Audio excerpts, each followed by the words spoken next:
5 F4. Let's look at the store. And yesterday's video, there was some information that changed at the last minute. And we're going to talk about how frustrating this event has been.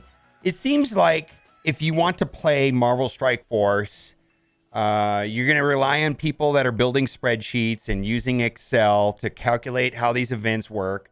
You know, you probably have to use Discord. A good percentage of the players are using Discord to communicate with their alliances. And not only that, you know, we're required, if we want to min-max the game, to log on to msf.gg.com to get our daily, you know, from the web store, right? So this is a mobile game that, to play it effectively, typically, you know, you're watching YouTube videos, you're going to Discord, you're using Reddit, you're on Twitch, and then there's people using spreadsheets to understand the events, and we have to log into a website. I just don't know how this game got to that. So what I'm trying to get at is the event is a little better than the initial math, and we're going to talk about it. In fact, there's a very positive Reddit post that we're going to read from someone that actually likes the event.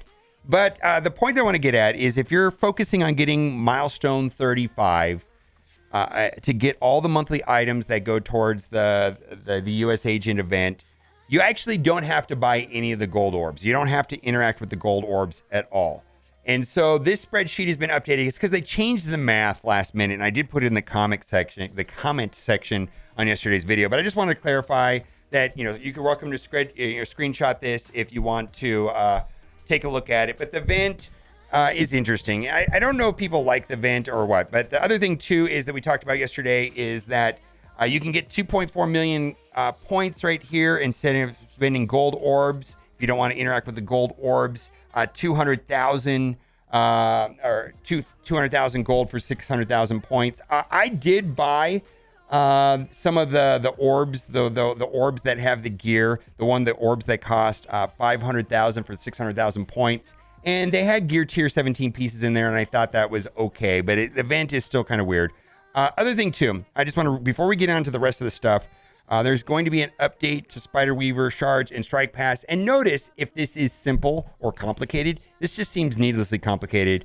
So there's a Strike Pass 3 erroneously contained excess of Spider-Weaver Shards, right? We got 4,000 Spider-Weaver Shards. Where's our 2 gold orbs, right? Where are the 2 gold orbs? We didn't get the 2 gold orbs, which players are allowed to keep.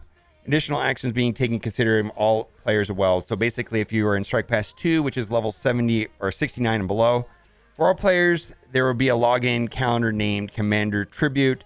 The rewards will be a sliding scale based on how many yellow stars you had on Spider-Weaver before the Strike Pass Season 25 was released on January 4th. The Commander's Tribute calendar will be a 28-day calendar with the duration of 35 days to ensure players get to collect all the rewards. For the players that have Strike Pass 2, there will be an additional Tier 57 that will contain the same amount of Spider-Weaver Shards as Strike Pass 3. For newer players that have Strike Pass 1, they'll be given additional Tier 57 that clear 100 Spider-Weaver Shards. While we want these players to unlock and have fun with Spider-Weaver, the new powerful version of her would significantly disrupt our learning curve and create undesirable meta game modes like Arena. Why do they have to do it like this? I don't get it. I guess it'll be fine, but it just seems needlessly complicated. While the Strike Pass this month is running for 4 weeks, it can be cleared in 2 weeks. And everybody keeps asking me about this. Yeah. So last month they sped up the progress, so it's 75 instead of 150 on the daily. And so they cut paste it. They did it wrong. And so this month we're finishing the whole month's worth of stuff in 2 weeks.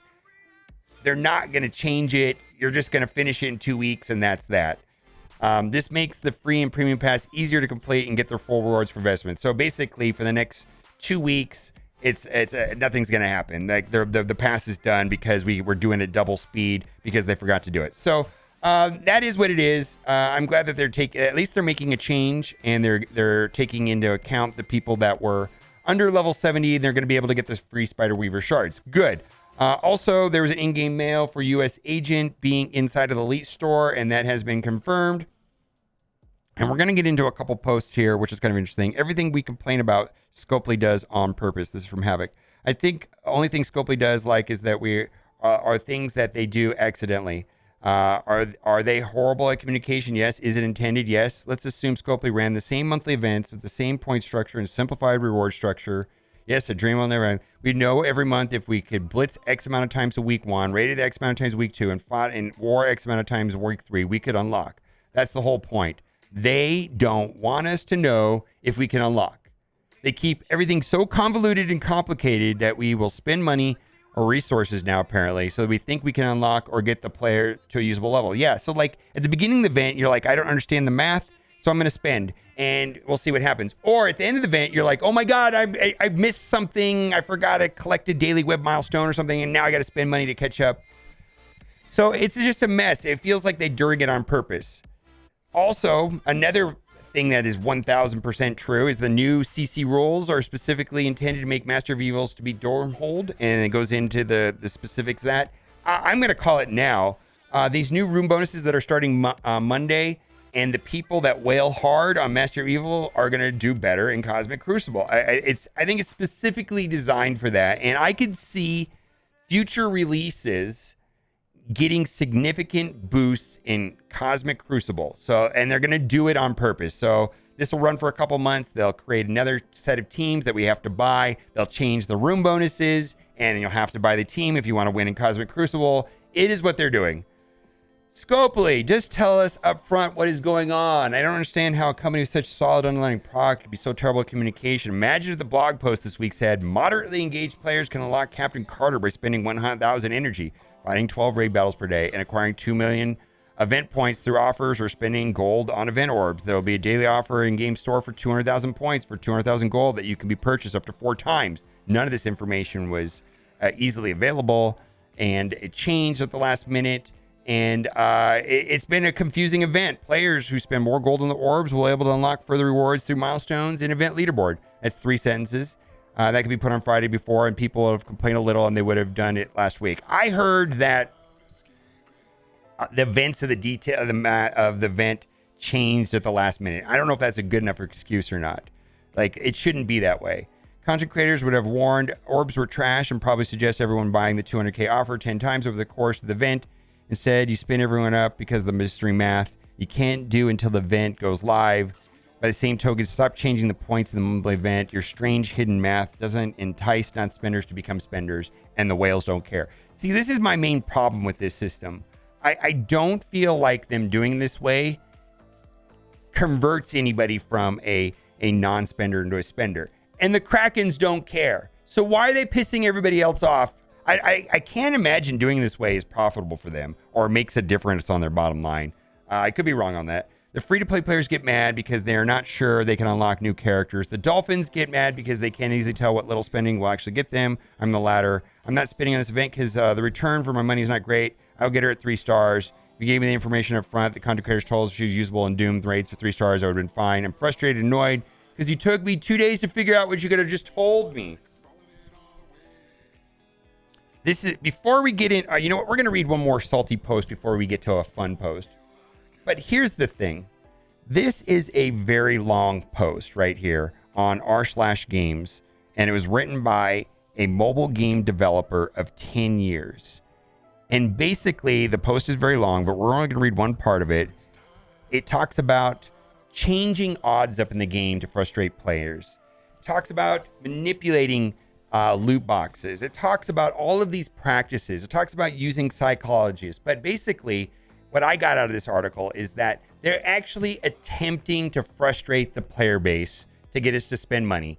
Their intent is not to make the game fun. Their intention is to create pain points, artificial scarcity and such, to get you to spend money. And this, I just want to read this sentence because it kind of blew my mind. The concept of spending depth, or problem number 2, is if a player is willing to spend $20,000, that's right, $20,000, they should still feel the need to spend money after spending $19,000. Hence, they have to be kept in the sweet spot of frustration, regardless of how much money is already spent. It's kind of what I said, and I think Mamba made this, but this is something I've done, one of those community manager whip skits that I do on Twitch where I dress up and I scream like a maniac. But the Scopely basically has this plan where they're trying to frustrate it. It's frustration marketing. They do things to create artificials in the game.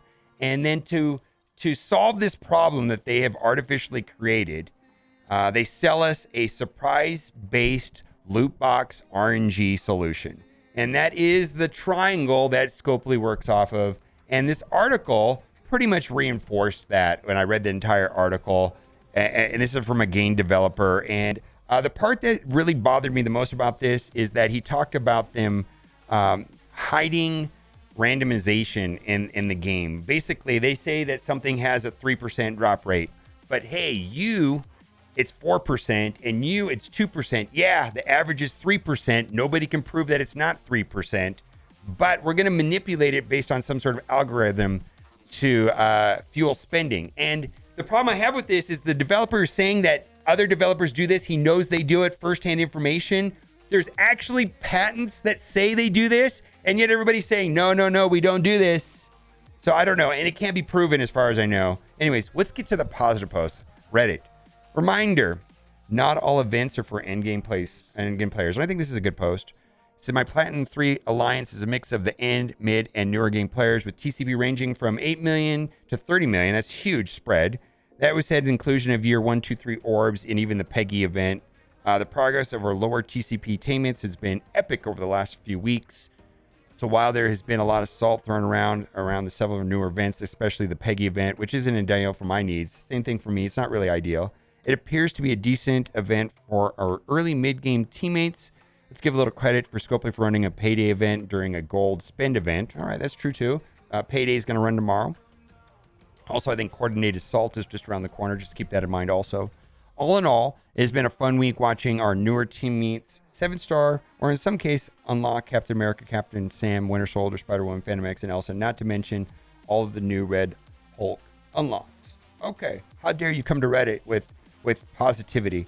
Okay, so this is an offer that is only available once, and most people bought this way back in the day when the web store was created. And so if you didn't buy it then, you now have a second chance to buy it. It's kind of a no-brainer when it comes to offers as far as I'm concerned. It's $1, 2,000 cores, 2 million gold, a lot of training materials, and some silver surfer shards. So if you've already bought this, won't show up for you, but this is showing up for some people. Like if you didn't spend the $1, this is basically to get you to the web store, spend one time on the web store, and set up the Xsola account and the payment processing and all that stuff. And they're luring you in with very reasonable rewards. Also, there is an Elite 5-star orb offer, and I did not see this in game, and I believe this is only in the web store. It's $5 for an Elite 5.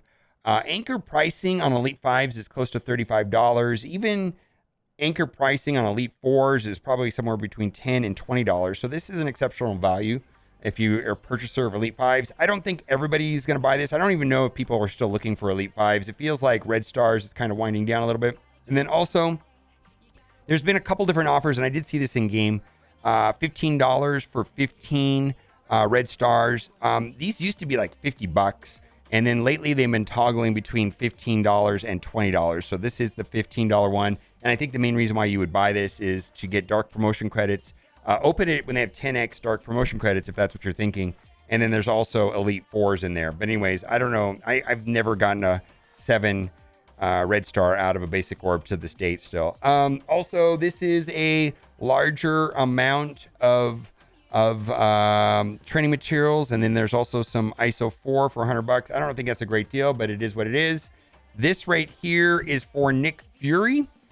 So you can get the Kree minions 150 times 5 for $15. That's a lot of character shards. These characters are garbage.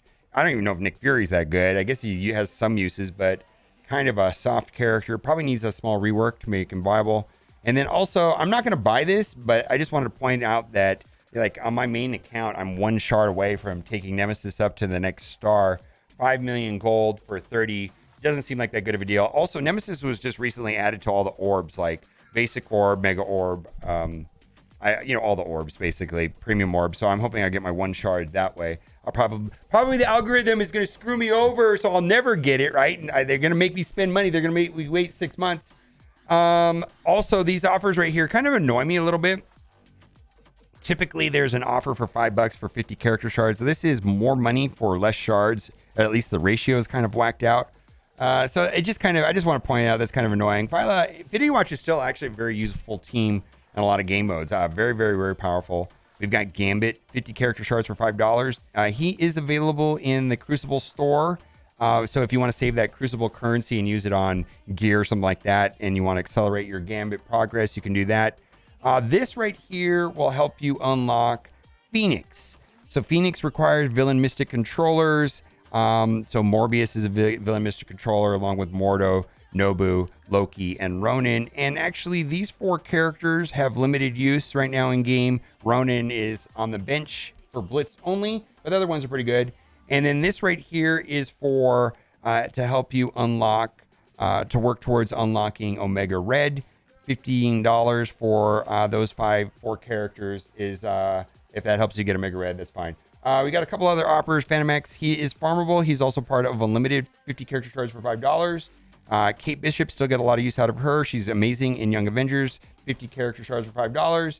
We got Emma, one of my favorite characters of all time. Love her eyebrows and her lipstick. 50 character shards for $5. Although apparently Apocalypse is going to have like a soft nerf for Emma. It's going to negate her passive ability. I don't know if you saw that or not. And then lastly, we've got one of my favorite characters still to date, Kestrel. Strike founder offer. 50 character shards for $5. And there's a lot of speculation that she will be used to unlock Apocalypse. We don't know that. They just said Strike members. And I guess as Tana has pointed out, all the characters in the game are Strike members. But she is the Strike founder. I think the biggest rumor is that she will be one of the characters. But I don't know. We just absolutely didn't know. Okay. Well, now it's time for the giveaway. I really hope you liked today's video, because if you did, you are in luck. For every single person who likes this video, you will be getting for free in your account an 8-star Mr. Avenger. This is not a scam. What? We got Hulk, Captain America, Iron Man, Thor, and Hawkeye. Where's the Black Widow? Is this Black Widow right here? I don't know. I think that's pretty crazy. Oh, wait. He's got the eye patch for Nick Fury. Boy, there's so many things on this. My goodness. Oh, my God. Let me know what you think in the comment section about all this stuff. And as always, thanks for watching. Keep on gaming. Bye for now.